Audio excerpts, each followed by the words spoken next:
Hi student, नमस्कार। कैसे हो? देखिए,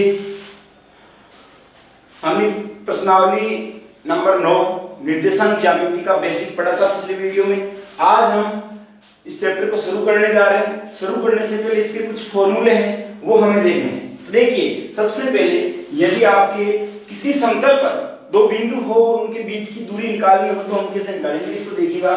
तो हमने ये ले लिया x अक्ष और ये ले लिया हमारा y अक्ष। जब देखिए ये आपका मूल बिंदु वो होता है, इधर हमने निर्देशांक डिनोट कर दिए 1 2 3 4 5 और इधर वन कर दिए 2 1 2 3 4 5 6। अब मैंने दो बिंदु ले लिए, जैसे एक बिंदु ले लिया यहाँ पर और इसके निर्देशांक मान लिए आपके जो है, और एक बिंदु ले लिया मैंने यहाँ पर,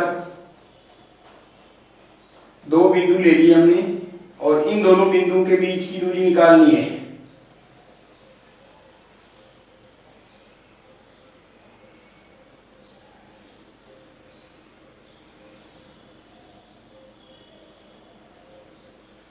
इन दोनों बिंदुओं के बीच की दूरी ये वाली दूरी निकालें। तो देखिए ये दूरी कैसे कहती है, एक बार फिलहाल मैं मान लेता हूं कि आपके जो है ये मान x1 है और ये मान x2 है,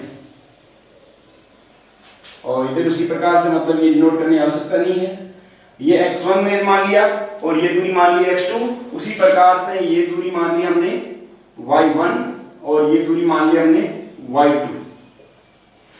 अब देखिए आपके ये बिंदु P और Q इनके बीच की दूरी कैसे निकालेंगे। तो देखिए यदि ये x1 है तो P के मान हो गए x1, y1, क्योंकि इधर y1 है, यहाँ तक की दूरी, यहाँ तक की दूरी क्या मानी हमने y1। उसी प्रकार से इसके लिए x का मान कितनी थी, यहाँ तक की दूरी x2, तो x2 और y का मान y2।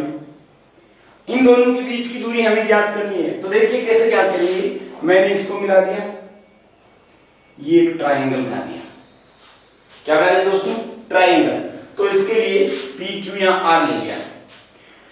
हमें दूरी निकालनी है PQ के बीच की दूरी, हमें PQ के बीच की दूरी ज्ञात करनी है। तो देखिए ये दूरी कैसे ज्ञात करेंगे। हम सबसे पहले PR दूरी निकालना चाहेंगे। PR दूरी, PR दूरी कैसे आएगी?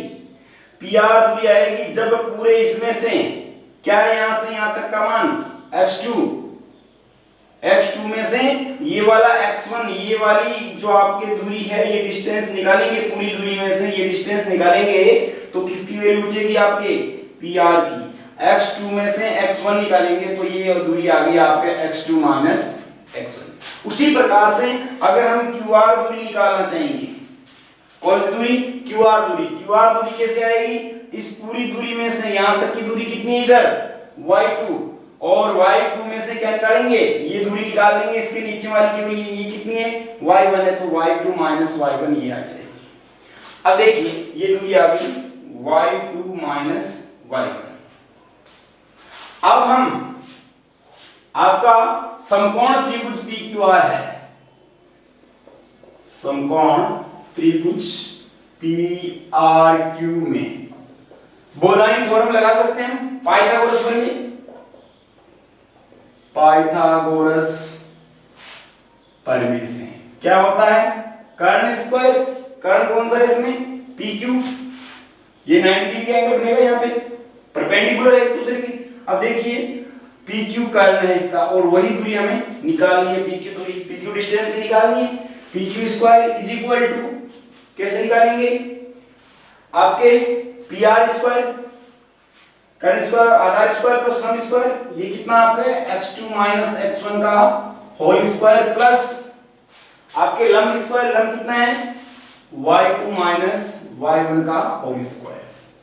तो देखिए हमें किसकी मान वैल्यू किसकी निकालना है, PQ का निकालना है। तो PQ कैसे आएगा, PQ दोनों का स्क्वायर रूट कर देंगे, वर्गमूल कर देंगे, वर्गमूल करने पर PQ आ जाएगा, रूट लगाएंगे दोनों को, क्योंकि दोनों अलग अलग प्लस में दे रखे हैं इसलिए पूरा पूरा स्क्वायर रूट हो नहीं रहा है। तो हम लिखेंगे x2 माइनस x1 का होल स्क्वायर और प्लस y2 माइनस y1 का होल स्क्वायर। अर्थात आपको ये सारी बात, ये फॉर्मूला कैसे तैयार हुआ ये समझाने के लिए मैंने बताया है। पूरा आपके डायग्राम वगैरह आपको केवल इतनी ही याद रखनी है कि दो बिंदु के बीच की दूरी, दो बिंदुओं के बीच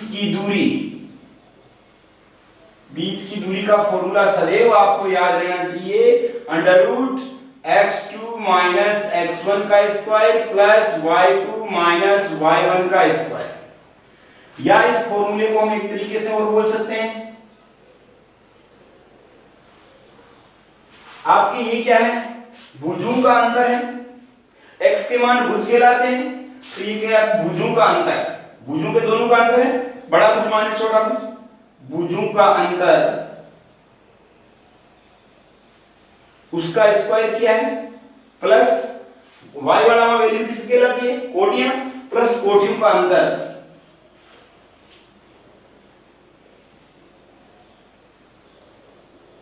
उसका भी स्क्वायर।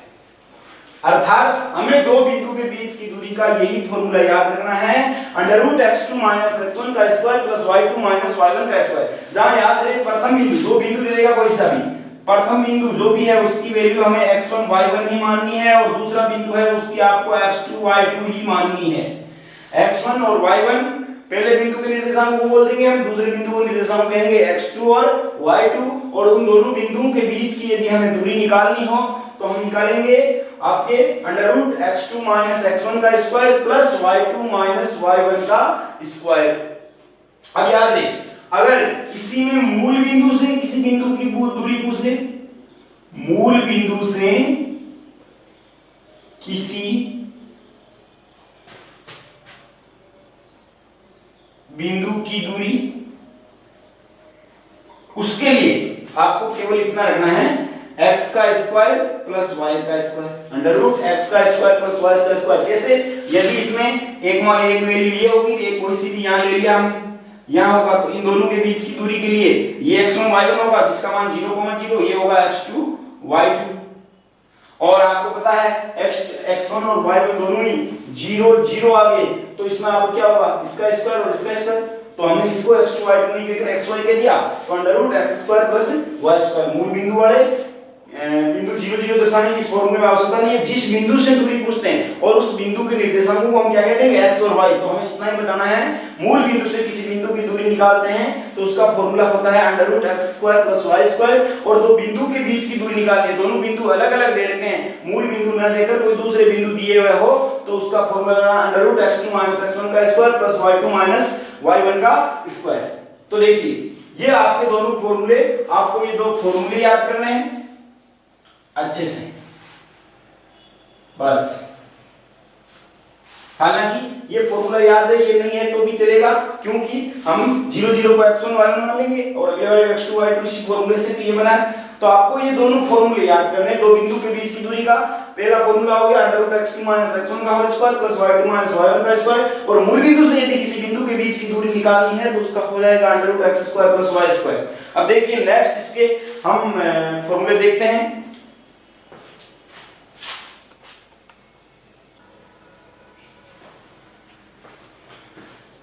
तो देखिए इसके बाद में नेक्स्ट फॉर्मूले हैं वो भी हम देखेंगे।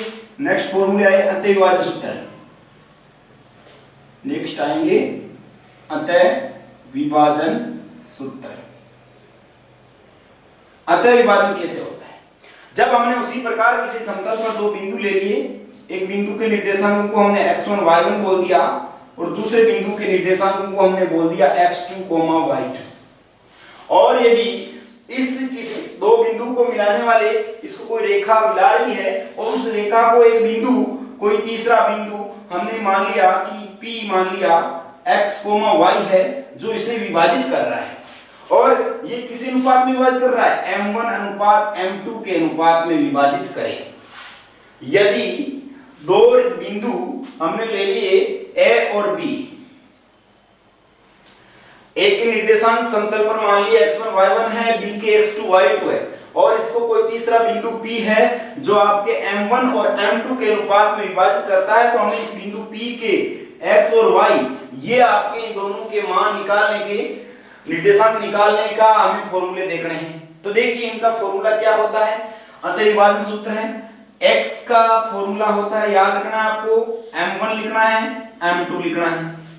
m1 के साथ x2 लेना है और m2 के साथ x1 लेना है, अपॉन वही m1 और m2 लिखना है। और जब अंतः विभाजन का नाम आ गया तो आपको प्लस डिनोट करना है। तो ये सीधा आपको सूत्र याद करना है। क्या x का क्या है, m1 x2 plus m2 x1 upon m1 plus m2। इसी प्रकार सेम y का भी आपको याद हो जाएगा, m1 लेना है, m2 लेना है, अपॉन नीचे m1 लेना है, m2 लेना है, m1 के साथ y2 और m2 के साथ y1, और जब आपके अंतः विभाजन का नाम आ गया तो प्लस। अर्थात आपके अंतः विभाजन से किसी बिंदु के निर्देशांक निकालने हैं तो x का फॉर्मूला आ गया m1 x2 plus m2 x1 upon m1 plus m2, और y का फॉर्मूला हो गया m1 y2 plus m2 y1 upon m1 plus m2। यह आपके अंतः विभाजन सूत्र है।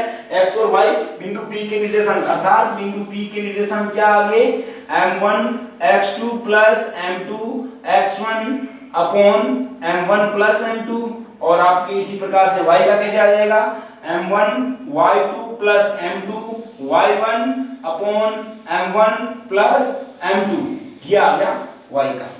सेम इसी प्रकार जिस प्रकार से अंतः विभाजन सूत्र होता है उसी प्रकार से आपका बाह्य विभाजन सूत्र भी होता है। बाह्य विभाजन सूत्र, वही बात, हमने समतल पर दो बिंदु ले लिए, एक बिंदु A मान लिया जिसके x1 y1 निर्देशांक है, और दूसरा बिंदु मान लिया हमने B जिसके निर्देशांक है x2 y2।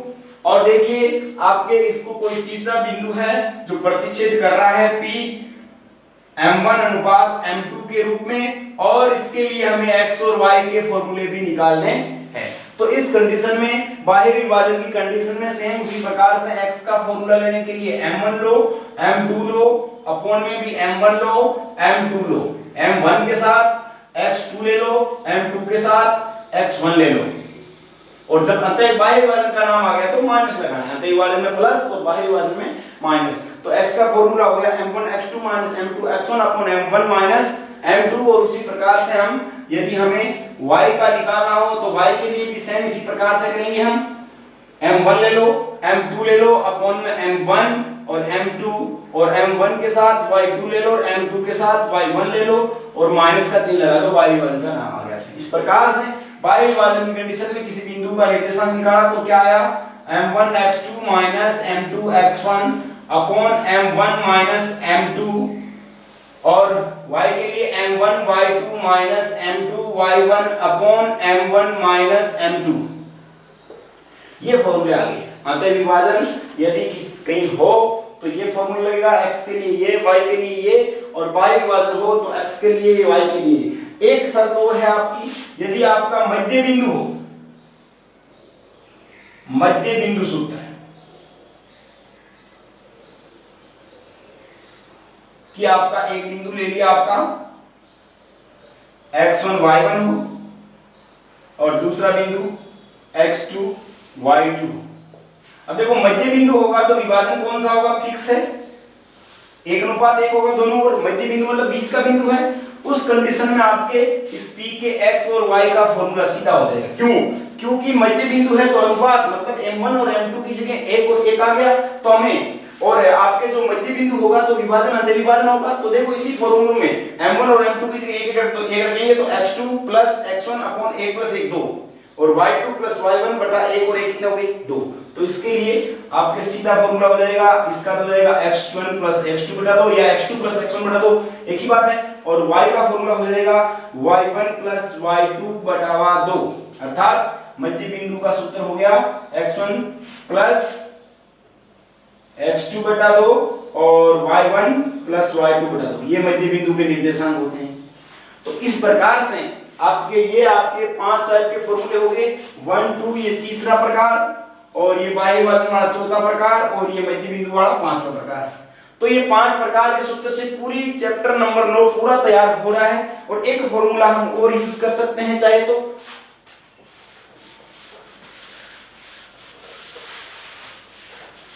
त्रिभुज का क्षेत्रफल। यदि तीनों निर्देशांक दे रखे हैं तो किसी त्रिभुज का क्षेत्रफल,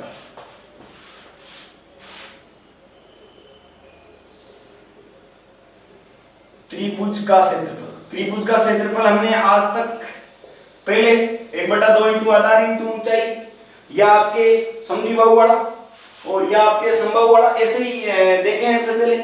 अब देखिए इसमें है, यदि किसी समतल पर 3 बिंदु दे दिए और तीनों बिंदु से कोई त्रिभुज बन रहा है, जैसे मैंने बना दिया ABC, समतल पर 3 बिंदु है, एक के निर्देशांक x1 y1 है और b के निर्देशांक x2 y2 है और c के निर्देशांक x3 y3 है। तो इस कंडीशन में इसकी कोई सी भी साइड नहीं दे रखी है और इस कंडीशन में इसका क्षेत्रफल ज्ञात करना हो तो त्रिभुज का क्षेत्रफल हमेशा कैसे होगा, देखो सीधा सूत्र याद करना है आपको, त्रिभुज ABC का क्षेत्रफल, इस कंडीशन में आपको याद करना है 1/2 ब्रैकेट x1 कोष्टक y2 माइनस, या आप ऐसे को याद करने का सीधा ट्रिक, 1/2 ब्रैकेट x1 लिख दिया आपने, x2 लिख दिया और x3 लिख दिया। अब आगे देखिए कैसे करेंगे, x1 लिख दिया, 1 के बाद में 2 और 3 आता है तो y का 2 ले लो और y का 3 ले लो और माइनस लिख दो, यहाँ जी प्लस का लिख दो, यहाँ भी प्लस का लिख दो, और x2 आ गया, 2 के बाद में क्या आएगा 3 तो वह y3 और माइनस उसके बाद में वापस y1 आएगा और 3 के बाद में वापस 1 आता है तो y1 माइनस y2। तो ये फॉर्मूला है त्रिभुज का क्षेत्रफल। यदि आपके किसी समतल पर 3 बिंदु दर्शाए हो और किसी त्रिभुज का क्षेत्रफल निकालना हो तो उसका ये फॉर्मूला होगा। फॉर्मूला एकदम आसान है, 1/2 करो और x1 लो, x2 लो, x3 लो, प्लस में लो उनको, और उसके बाद में 1 आ गया तो 2 और 3 माइनस में कर दो y के, और 2 आ गया तो 3 और 1 कर दो माइनस में y के, और उसके बाद में x3 आ गया तो y के y1 माइनस y2 कर दो, 3 के बाद में 1 और 2 आता है। तो देखिए एकदम सिंपल सा फॉर्मूला है, बड़ा है पर सिंपल है, ट्रिकली याद हो जाएगा। तो ये आपके ये 6वां सूत्र कह सकते हैं इसको हम। तो ये 6 से 7वां फॉर्मूला काम में नहीं आ रहा है इस चैप्टर में, यही फॉर्मूले इसी फॉर्मूलों पे आधारित पूरा चैप्टर क्लियर हो रहा है। आपके पहला सूत्र था 2 बिंदु के बीच की दूरी, क्या था √x2 - x1 का स्क्वायर प्लस y2 - y1 का स्क्वायर। दूसरा, यदि मूल बिंदु से किसी बिंदु की दूरी निकालनी हो तो √x² प्लस y²। तीसरा क्या था अंतःविभाजन सूत्र, अंतःविभाजन सूत्र से x का क्या था m1x2 plus m2x1 upon m1 plus m2। चौथा क्या था y का, इसी में अंतःविभाजन में y का क्या था m1y2 plus m2y1 upon m1 plus m2। और उसके बाद पांचवा आपका यही बाह्य विभाजन था, चौथा फॉर्मूला। इसके लिए x का फॉर्मूला क्या था m1x2 की बार माइनस है, क्यों, क्योंकि बाह्य विभाजन का नाम आ गया m1x2 minus m2x1 upon m1 minus m2, और y का m1y2 minus m2y1 upon m1 minus m2। इसी प्रकार से यदि मध्य बिंदु हो तो अनुपात m1 और m2 का वैल्यू कितनी आ जाएगी 1:1, तो उसका सीधा रख सकते हम, क्या आएगा x का x1 प्लस x2 बटा दो और y का y1 प्लस y2 बटा दो। और उसी प्रकार से यदि किसी त्रिभुज का नाम आ गया, त्रिभुज के तीनों समतल पर बिंदु दर्शाए हो और उससे आपको त्रिभुज का क्षेत्रफल निकालना हो, तीनों बिंदु के निर्देशांकों को हम मान लेंगे x1 y1 x2 y2 और x3 y3, और उससे फॉर्मूला हो जाएगा त्रिभुज के क्षेत्रफल का 1/2 bracket x1 bracket y2 minus y3 plus x2 bracket y3 minus y1 और plus x3 bracket y1 minus y2। अर्थात ये फॉर्मूले हैं चैप्टर नंबर 9 के, और उसके बाद में इसके हम क्वेश्चन करने जा रहे हैं। अब इसके क्वेश्चनों को हम देखेंगे, इसके सारे फॉर्मूले हो गए हैं और इसके क्वेश्चन हम देखने जा रहे हैं।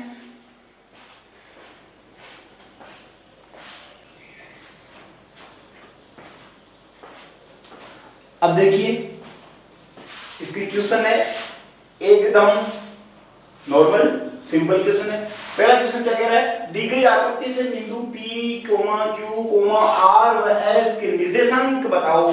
तो देखो इनसे निर्देशांक क्या बताएंगे, आपको ये पूरा ग्राफ बनाया हुआ है, दिया हुआ है, और इस ग्राफ का पैमाना लेना चाहो तो आप पैमाना भी लिख सकते हो भाई, इसका ये लिखना आवश्यक हो जाए, हम लिख देंगे भाई 1 सेंटीमीटर लगभग, 1 सेंटीमीटर बराबर 1 इकाई लगभग, ये पैमाना मान लेंगे हम इसका, क्योंकि ये हमने व्हाइट बोर्ड पे लिया है, उसमें नहीं लिया तो उसमें लेते हम कह देते भाई 1 बड़ा खाना बराबर 1 इकाई। अब देखिए यहाँ पर हम देखेंगे तो P के निर्देशांक, P में सबसे पहले x की वैल्यू लिखी जाती है, y की भुज लिखा जाता है पहले, और भुज कितना है यहाँ पर 5, और P के लिए कोटि कितनी है 3 5,3, और Q के लिए भुज कितना है -4 और कोटि कितनी है 6। वापस R के लिए भुज x वाली वैल्यू होती है कितना है -3 और आपकी ये कोटि -2। उसी प्रकार से S के लिए भुज कितना है 1 और ये जो कोटि कितनी है -5। तो यही दर्शन है, एकदम सिंपल है। और देखिए दूसरा क्या कह रहा है, निम्नलिखित निर्देशांकों वाले बिंदु को आलेखित कीजिए। ग्राफ में आलेखित करना, देखो मैं इसी में करके देखता हूं, इनको मिटा दो, दूसरे क्वेश्चन को इसी में कर लेते हैं हम, इसी ग्राफ पे करके देखते हैं हम दूसरे को भी।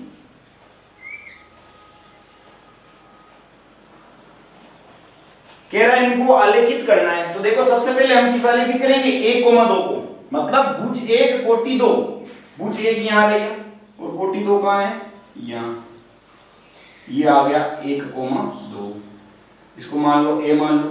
उसके बाद दूसरे b बिंदु को -1,3, भुज -1 कहां पे, यहां पे, और कोमा 3 कहां है, कोटि 3, इस बिंदु को b मान लिया,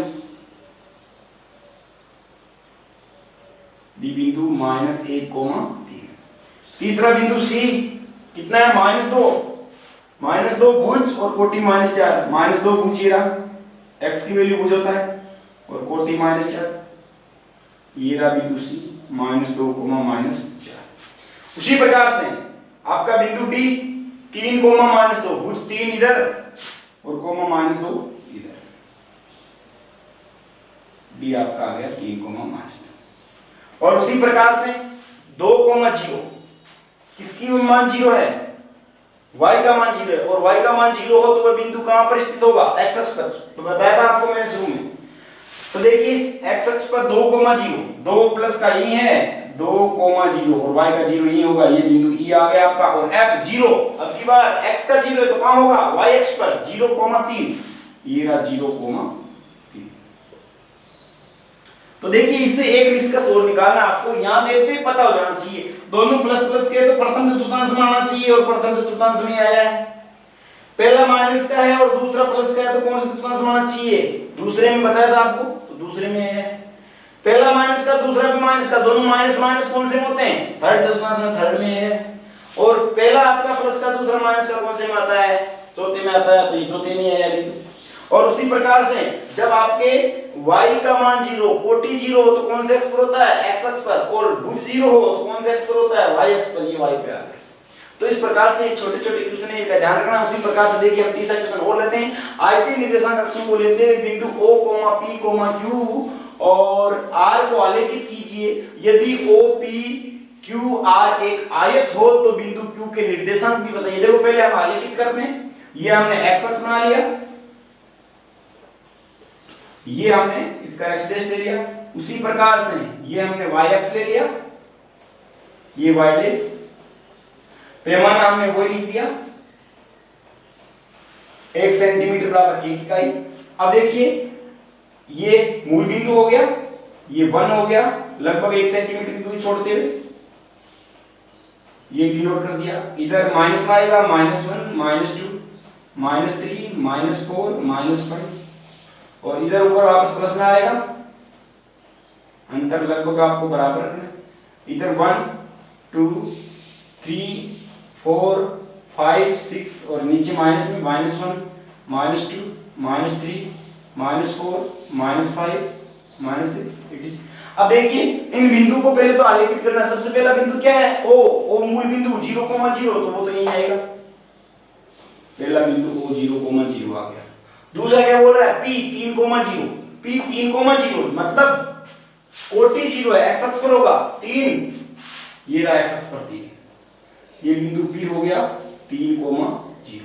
उसके बाद में और R बिंदु 0, 4, अब की बार भुज 0 है तो कौन से अक्ष पर होगा, y अक्ष पर 0, 4 यहां पे हो गया, ये आपका आ गया R 0, 4।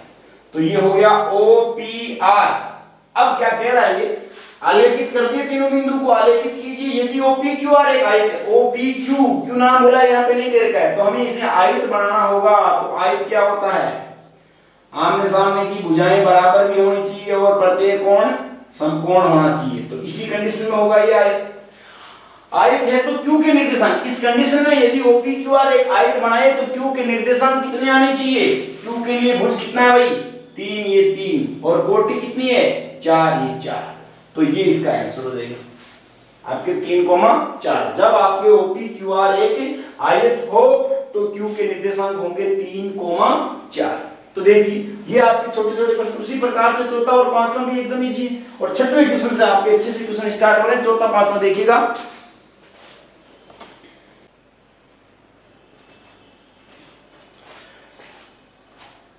देखिए विद्यार्थियों क्वेश्चन नंबर 4 क्या कह रहा है, बिंदु -1,0, 1,0, 1,0, 1,1, 2 और -1,1 को आलेखित करना है, और ये भी बताना है कि इनको क्रम से मिलाने पर हमें कौन सी आकृति प्राप्त होती है। तो देखिए ये आपके आलेखित करेंगे हम, तो ये ले लिया हमने x एक्सिस एंड ये ले लिया हमने y एक्सिस। पैमाना वही लिख देंगे, मूल बिंदु आ गया 0,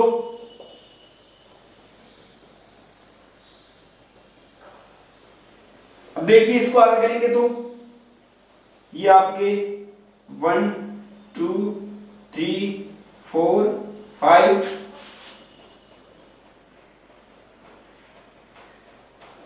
आपके ठीक है 5 तक पहुंचे। माइनस में 1 आ गया, -2 आ गया, -3 आ गया, -4 आ गया, -5 आ गया, ये y डैश हो गया।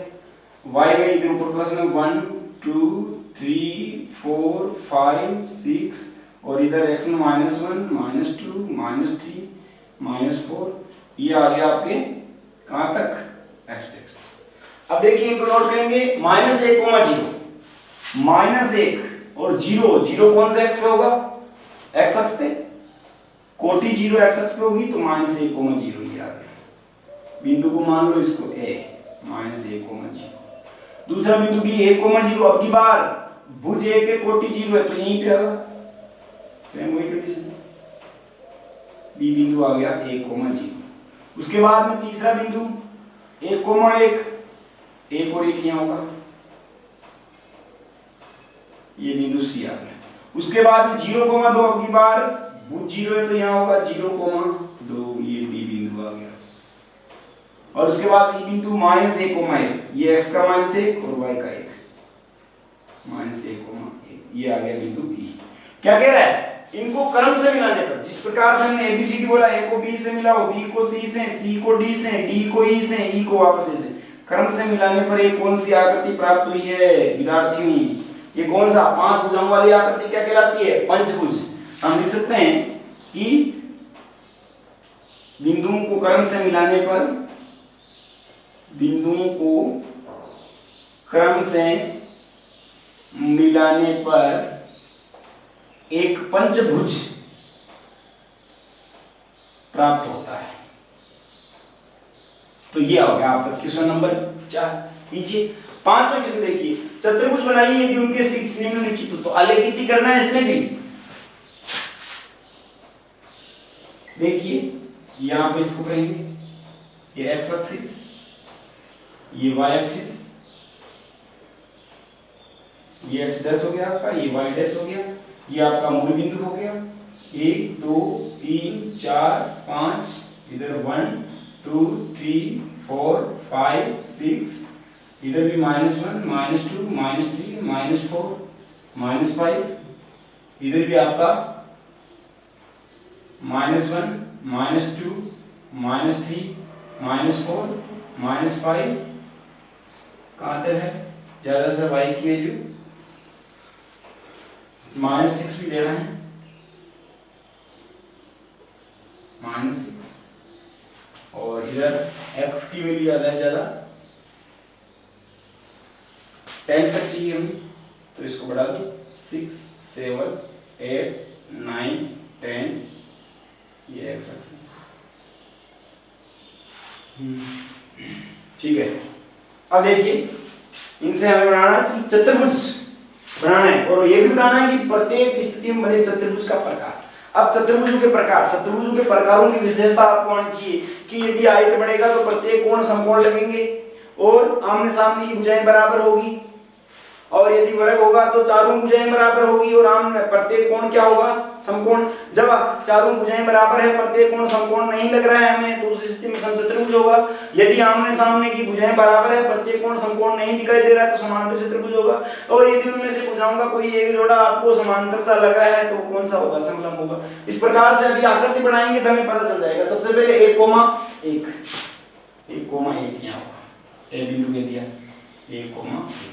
उसके बाद में 2,4 2,4 ये रहा 2,4 बिंदु बी। उसके बाद में 8,4 ये 8 इसी 4 की कंडीशन लाइन में ले लो 8,4 यहाँ पे होगा 8,4। उसी प्रकार से 10,1 इस एक वाली लाइन में ले लो 10,1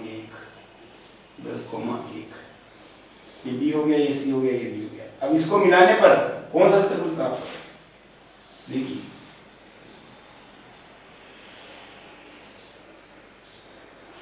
तो इसमें भुजाओं का एक जोड़ा समांतर है कि नहीं है? भुजा आपका इसमें एडी है वो बीसी के समांतर दिखाई देगी, लिख देंगे चूंकि एडी समांतर है बीसी, इसलिए ए बी सी डी एक समलंब चतुर्भुज होगा, एक समलंब चतुर्भुज होगा।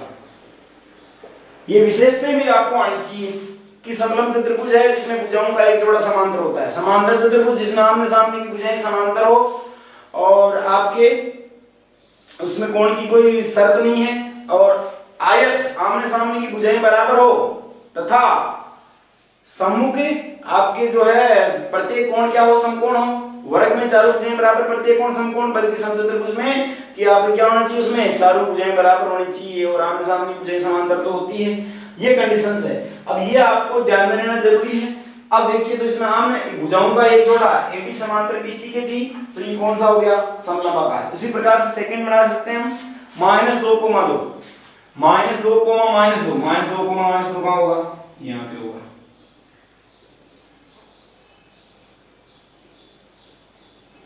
-2, उसी प्रकार से -4,2 -4x का मान और 2,1 का मान यहाँ पे आएगा -4,2। इसको मान लिया P, इसको मान लिया Q।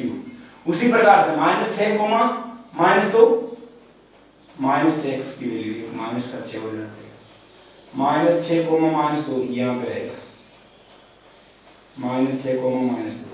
उसी प्रकार से -4, -4 और -6 कहाँ आएगा? यहाँ आएगा लगभग इसके सीधे -4, -6। ये P Q, ये R, ये S, इनको क्रम से मिलाएंगे। P को Q से मिलाएंगे, Q को R से मिलाएंगे और इसको S से मिलाएंगे। आकर भुजाएं बराबर दिखाई दे रही है और आमने सामने भुजाएं बराबर है, सॉरी चारों भुजाएं बराबर दिखाई दे रही है इसमें, अर्थात P Q R S एक कौन सी आकृति होगी? समचतुर्भुजाकार। P Q R S एक समचतुर्भुज होगा, एक समचतुर्भुज होगा। तो देखिए आज की वीडियो में हमने ये 5 क्वेश्चन किए हैं और फॉर्मूले किए हैं। तो ये क्वेश्चन इतने ज्यादा इंपॉर्टेंट नहीं है, इसमें केवल आलेखित किया है, किसी के मान बताएं। क्वेश्चन 5 ही ज्यादा इंपॉर्टेंट नहीं है। आपको विशेष तौर से आज के वीडियो में फोकस करना है फॉर्मूलों पे। आपको 6 प्रकार के फॉर्मूले लिखाए थे, 6 प्रकार के फॉर्मूले अच्छे से याद करना है। और नेक्स्ट वीडियो में आगे क्वेश्चन नंबर 6 से शुरू करेंगे। वो अच्छे क्वेश्चन है, सारे क्वेश्चन आपको उन्हीं फॉर्मूलों पे आधारित है और वो सारे क्वेश्चन क्लियर करने हैं। और आज की ये सारे जो 6 फॉर्मूले, वो 6 फॉर्मूले अच्छे से याद कर लो, यही आपके लिए अच्छा रहेगा। धन्यवाद।